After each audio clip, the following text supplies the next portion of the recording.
Welcome back to my series, my ongoing series, which is called My Astrology Story. And today, once again, I'm going to talk to you something regarding astrology. Yeah, obviously. And so let's begin.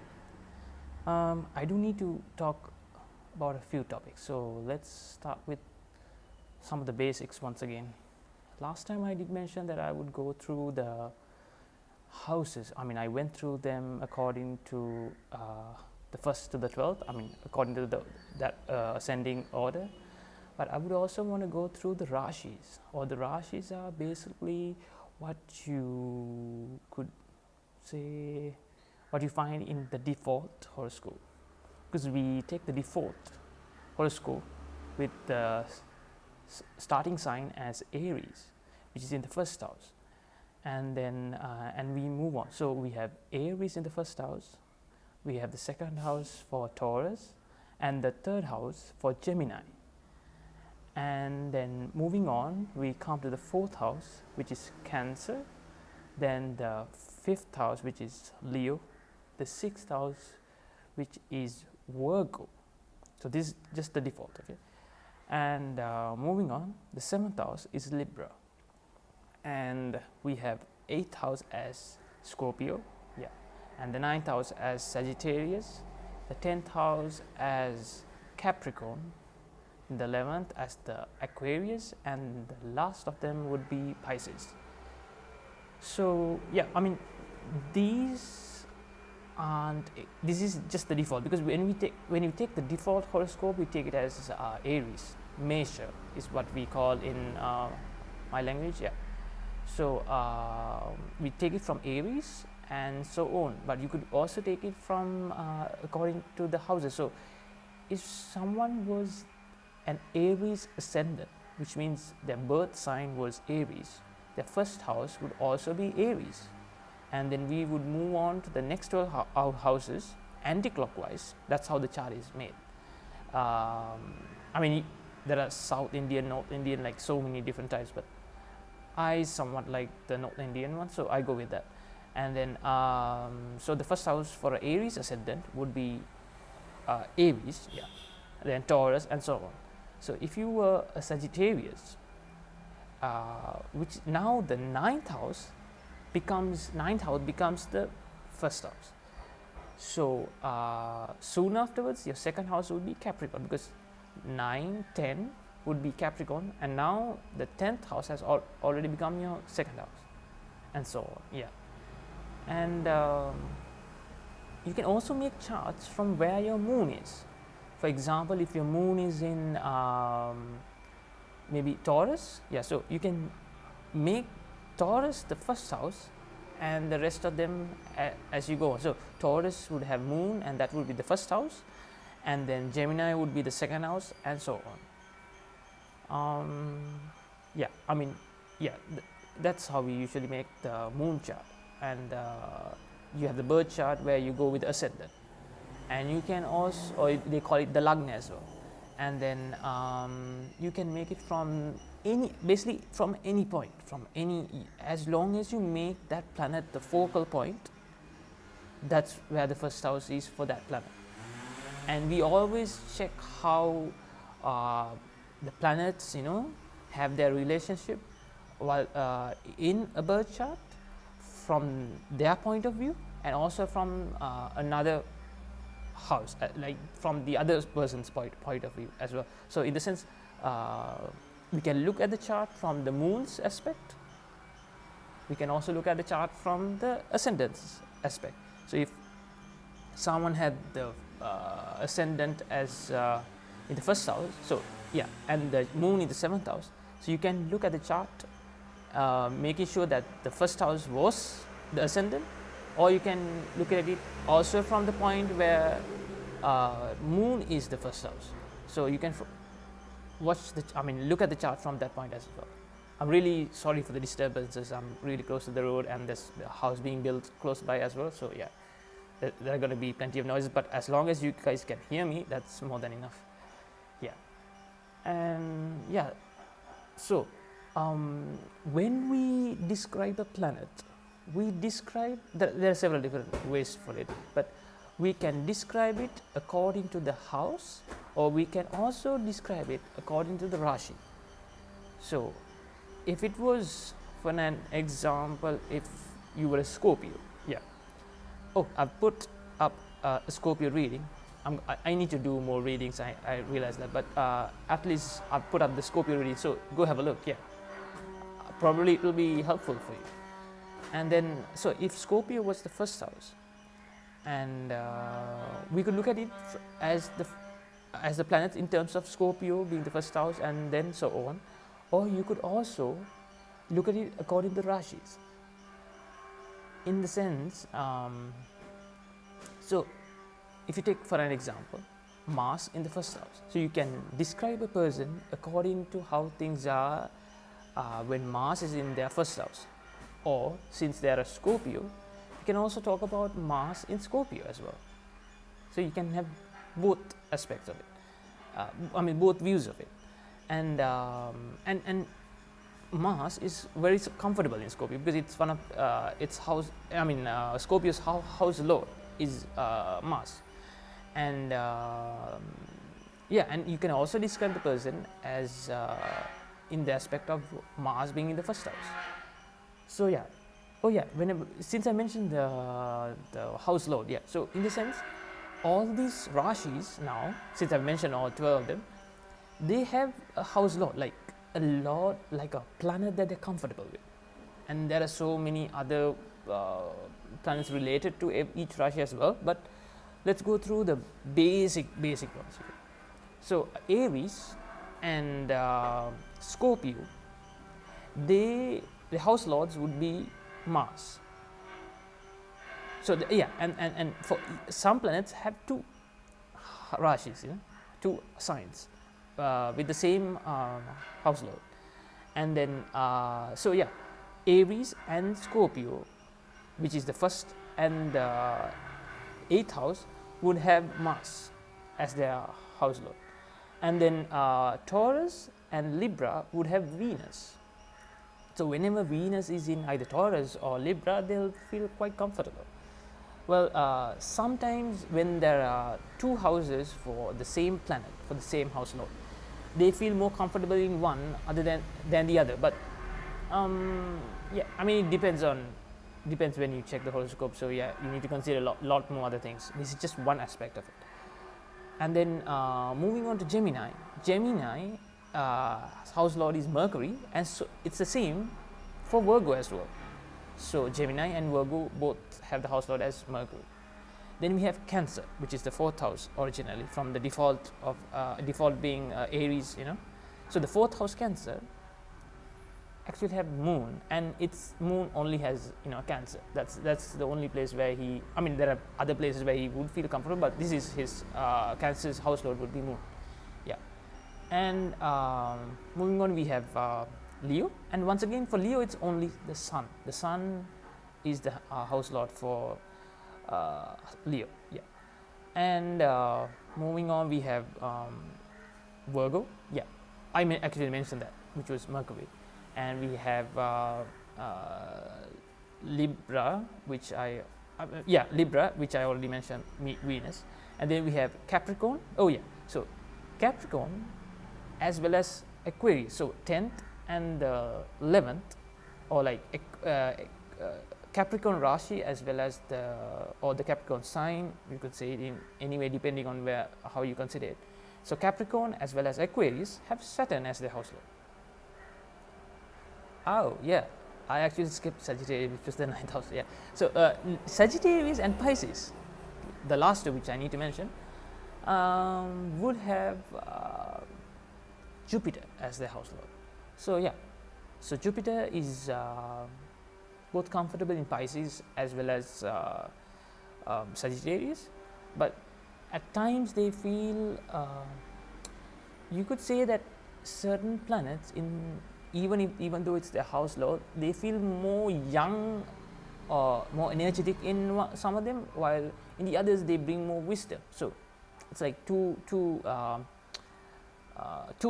it's the same planet with two different energies, sort of, like Saturn in Capricorn would mean that they would want to bring structure into something. They want to, build things up from the foundation, from all the way from the ground.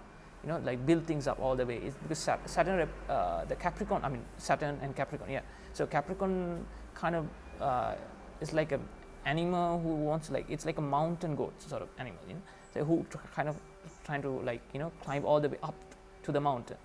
So wants to bring structure into life.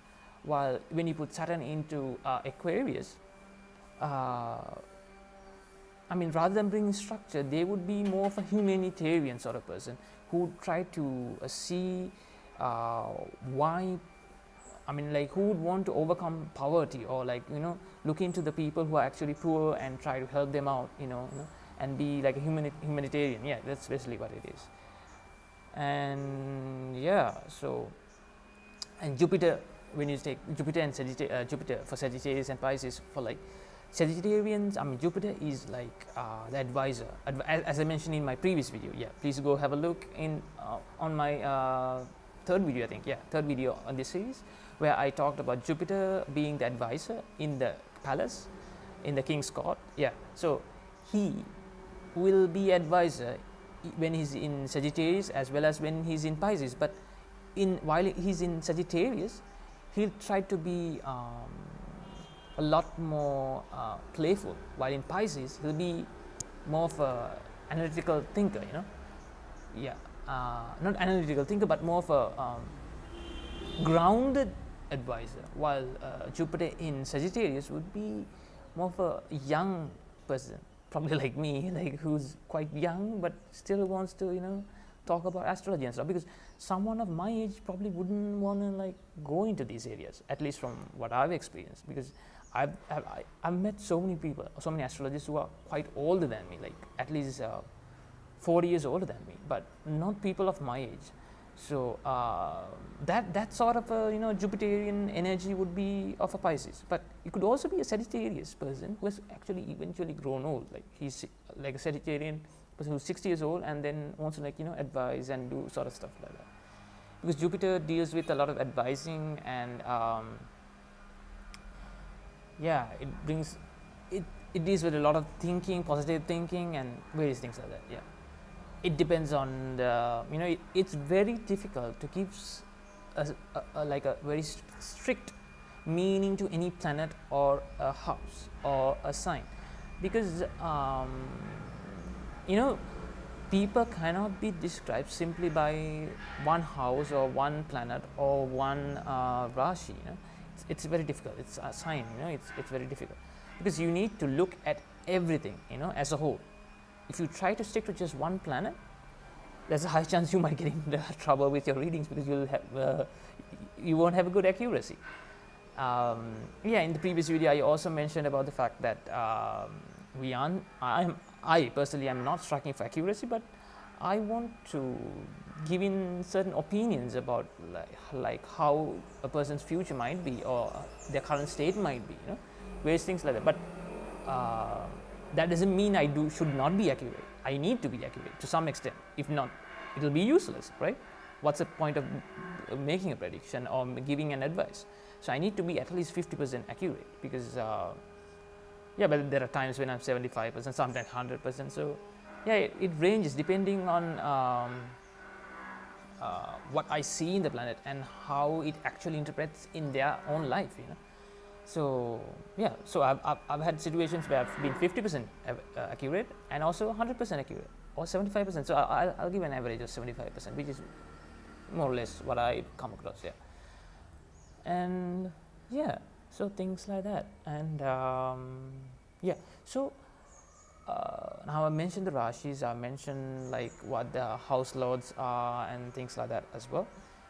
And let's go once again back to why I started astrology and how I see it. Last time I mentioned a lot about lot of things about the karma and things like that. So I realized when I started learning astrology was the fact that astrology is based on karma, which is fixed, where they believe karma is how your life proceeds forward. Karma is like strict; it doesn't change. So you have a certain path, and that path is displayed, or you can see that displayed in the chart. So it's like a fixed thing. So if I say a certain thing would happen a certain day, it would most likely happen because it's fixed. But so I learned this when I was in my early 20s, and I've had astrology since I was a kid. Like I've known my parents to go to astrologers and get involved with astrologers. They would get readings and so on. But my idea about astrology isn't exactly that. My way of thinking about karma isn't just a fixed path. It's not fixed. In the sense, it has some sort of an outline, but it can always be changed. Because I'm a Buddhist, and I have a belief in my way of teaching, is where karma is somewhat of an outline, but as long as we are able to have let's consider it as karma as energy. It's not exactly energy, but let's just say it's energy for an example. And if you wanted to keep good energy as good energy, you would try to put in more good energy into that. But if you wanted to change the direction of that energy, or to make the good energy bad energy, you would try to put bad energy into it.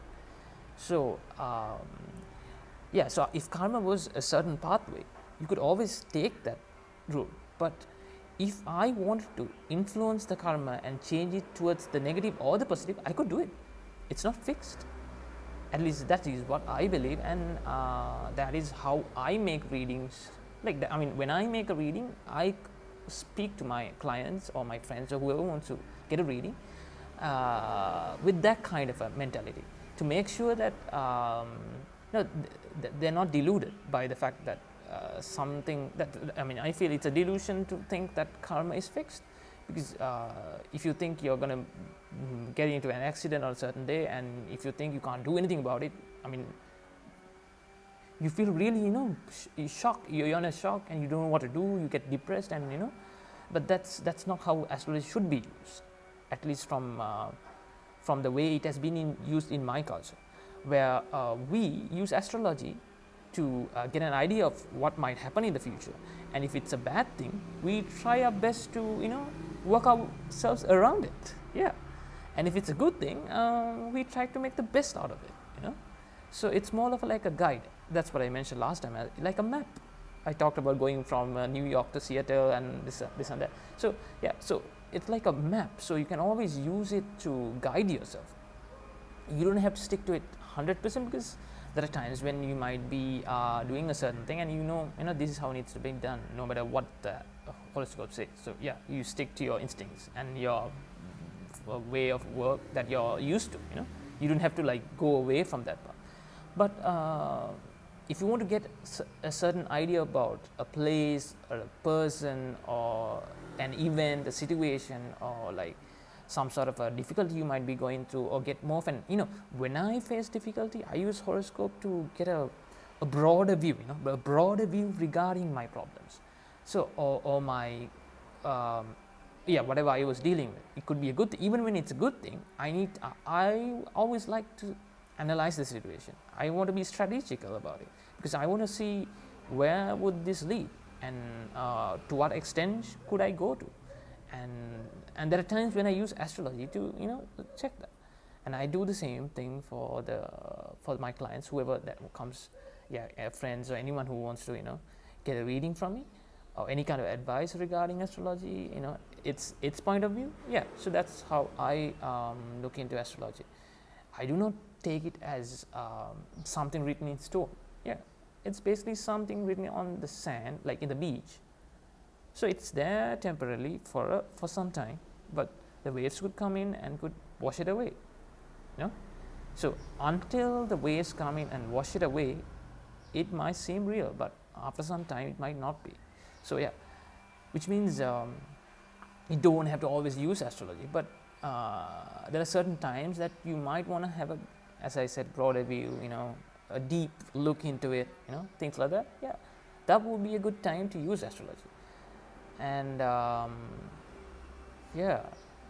And oh yeah, so going back to how I started all this, and then like yeah, not started all this, like how we use it in our my day-to-day life. So back in my country, we use it to check regarding yeah, we make the birth chart for, like, when kids are born, they take the birth time, they make the birth chart for them, and then the parents go with the time and like the charts to the astrologer, get a reading, to see how their baby might do in the future and so on. I mean, that's basically what they do back here.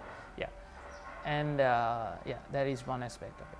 And you can also use astrology when you want to build a new house, start something new, to get they call it the auspicious time, where they use your horoscope to get a certain time frame, or like a certain period within where you can start something new. And yeah, and they do that when they lay the cornerstones for a house, or like when they want to start a new business, or yeah, when they want to like leave the house at a particular time on the day, so that their things would go well throughout that day, a few things like that. And oh yeah, and it's used a lot in marriages back here. And yeah, they use it to for the auspicious times during the marriage, because they have a lot of cultural things you need to do at a certain auspicious time, and those things are taken according to the horoscope, and also to what's happening in the sky at that moment, or at that time. You consider all that. And also, when you want to match people up, and like parents would go to an astrologer with the charts of both the to be bride and to be bridegroom, and they'll try to see whether they're compatible. Yeah. And they use something, how would I get, we call it porondam in our language, and we use it to see whether they match, and there's supposed to be about 16 of them, and certain techniques also use about 36, but that is where some of the people in my culture, where they make the mistake, where they only check the porondam and they don't go beyond that, and that's where they make the huge mistake, because porondam is more of a very superficial way of looking at how two people could be compatible. You need to go a bit further and look into each person's chart individually. This, I have noticed, is something that people don't do, and they actually don't know about it. That's one of the main reasons they are unaware of the fact that you need to actually check each person's chart separately, and then try to see whether they fit to each other, which they don't do, and it leads to a lot of problems. And then people come up to me saying, they check their horoscope, and then they got married, and then things didn't work out, or it wasn't as they expected, because they actually didn't check the compatibility beyond the porondam. But you could also match things up. They might look great, but eventually things might not turn out. And if you'd ask me why, I would say that's because astrology is not 100%. Yeah, because it's 50-50.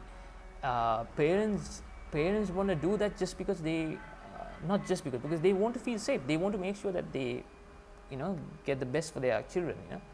Back here, yeah, once again, and back here, not a lot nowadays, but back in the past we used to have a lot of arranged marriages, but these aren't forced marriages. You need to realize there's a difference between forced and arranged, because this is more of a proposal. That's what they call back here. And then you, even nowadays, they put your details on the newspaper, and they ask for it's like advertisement of the to be bride or bridegroom, and then the other parents see this on the newspaper, and they reply back, and they do the horoscope matching, and that's when we get involved. Yeah, we try to see whether the horoscopes match, not just by porondam, as I mentioned. That's the biggest mistake they always make. That's not, yeah, you need to check that, of course, but you need to go beyond that, and you need to also always check the compatibility. And if there anyone who has checked their porondam and has not checked their compatibility in terms of each horoscope per se, you need to go do that. Yeah, I mean, don't be fooled by anyone who says that porondam is enough, because that's what people always do, and they I'm really, yeah, I feel really sad about it, but I can't really do much about it. I mean, like I can't stop them from doing it because yeah, I mean, the reason why I'm making these videos is so that at least one of you guys would see it and pass the message and tell them that Porondam is not enough. You need to do a individual compatibility test, and even if you were to do it, there are so many more other things you need to do which most astrologers would not know. Even I myself do not know, and there are limits to our knowledges as well, and also, you know, you never know when your bad or good karma is going to come up. So sometimes things might go beyond your expectations, and it might turn out to be super awesome, but might not be the same. That's exactly why I said mentioned the fact that karma is not fixed. It's not fixed, so it can change at any time. So even though you have good karma from your past life, and if you were a bad person in this life, well, yeah, things might not work out. And even if you were a good person this life, if you had bad karma from your past life, so imagine, example, yeah, this is an example. Please don't relate it to anyone, you know. Yeah, anyone that you would know. And so someone who seems to be a very nice guy or a girl, you know, is very studious, does all the work, you know, and all that, and eventually gets married according to the horoscope and stuff like that. But eventually things don't work out. It's probably because in their past life, when they were in their past life as a human, yeah, of course, you probably been treating your partner badly, and this time your partner is not treating you well, or your marriage life is not going on well, or in your previous life you had you know, brought about unnecessary drama into other people's marriages. So in this time, in this life, your marriage might not work out because other people, like probably your in-laws, yeah, especially, could be bringing in drama into your life. And someone would say it's unfair, but I believe the world, the universe needs to keep a balance, and if you've done past karma, in the bad karma in your past life, it needs to come back to you, and the same with good karma. Yeah, I mean, it's the same for both, and I believe nobody is actually, and life is unfair, you know, life is unfair, and that's how it has to be, because you're actually thinking about the life that you have right now, and you're saying it's unfair, but actually you don't really remember what you've done in your past lives. And I, as a Buddhist, believe that we have lived on for several lives, like immense amounts of lives, and I have no idea how much of good or bad karma I have. So I use the horoscope at least to some extent to get an idea, but it's not 100% as well, and it doesn't tell about what you've done in your current life. And if you wanted to go to that, I mean, if you want to check what you've done in how your life has been changing from your current actions, they say palmistry work. I mean, like reading your life according to the, you know, according to the lines on your hand, which I am not really. I mean, I've gone through a few videos, and you know, I've got reading from, you know, palm readers as well, but I'm not really I'm not well versed in that at all. Yeah, so I can't really talk much about it, but yeah, they say you can get your current, you know, current status or current current life events from your palmistry as well. Yeah. Well, you can talk about what's going on currently in a person's life from a chart, because not from the birth chart, but yeah, let's talk about that as well. Yeah. So when someone walks up to me and they ask me a question, I can check the time at which they ask me the question, and I can make a specific chart for that time. And that particular chart could actually describe what might be going on in that person's life, because the planets would be placed accordingly, you know. They call it, back here they call it Tatkala Kendra. So Kendra. So Tatkala is basically timing, and according to the time, and you know, they try to make the horoscope. So that's another method as well. So there are so many different methods in this, where they go into, you know, yeah, it's used, as I mentioned, it's used in when you're building houses, marriages, you know, various things. And well, yeah, now that I remember this, yeah, people might want to find out when they are going to eventually pass away, you know, they want to talk about death, and then they want to find out when they're going to die.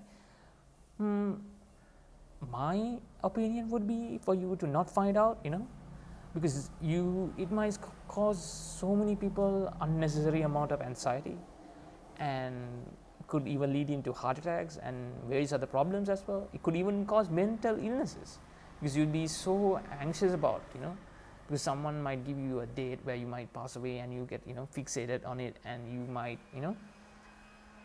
never stop thinking about it, and that could eventually cause you a heart attack, and you might actually pass away. So if there's any astrologer telling you that you live up to a certain date, I mean, you can take the advice if you want to. It's your opinion. I mean, it's your life, right? Yeah, but I personally would not recommend that.